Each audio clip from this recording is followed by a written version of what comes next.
Ok, hay xin chào cả bạn nha. Thì hôm nay mình sẽ đi chơi Tết vào ngày cuối cùng của năm 2019 nha. Thì hôm nay cũng là ngày cuối cùng rồi. Hôm nay là mùng 6 đó. Thì hôm nay cũng là ngày cuối cùng rồi nên là hôm nay mình sẽ đi chơi Tết thôi. Đó, chắc là hôm nay mình sẽ đi chỗ mà họ lập lễ hội cầu Tàu ấy. Sau đó mình qua có cái gì độc giác độc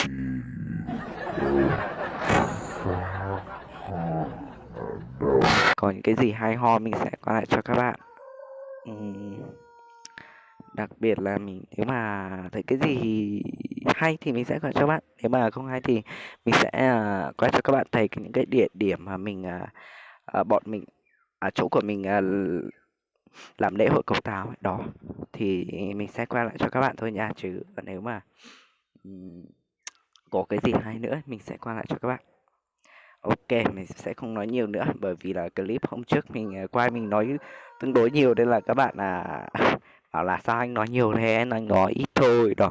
Thì hôm nay mình sẽ không nói nhiều nữa, chỉ nói vậy thôi. Thì đấy là để quay clip cho các bạn xem mà, nên là không nói nhiều phí thời gian của các bạn. Ok, bye. Ok, giờ các bạn đã thấy là mình đã đi đến rồi nha. Thì đây là cái đường mà ở phía bên tay trái của mình là cái chỗ mà họ lập lễ hội cầu Tàu đó các bạn.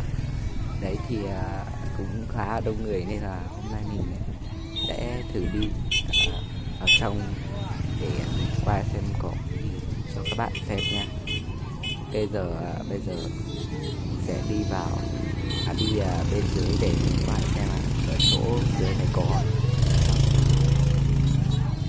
nhiều người hay không, thì sau đó mình sẽ quay lại vào cái chỗ mà họ lập lễ hội cầu Tàu cho các bạn xem nha, để có gì cho trái tim.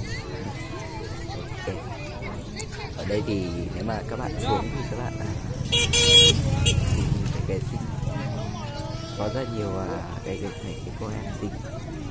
Thì bây giờ mình sẽ xuống dưới để cho các bạn biết là đây, đây, hôm trước mình quay ở chỗ ngã ba đây, không đông người như là hôm nay là người cuối rồi, cũng khá là đông người này. Ok, có rất là nhiều xe luôn các bạn, đỗ hai bên đường luôn rồi.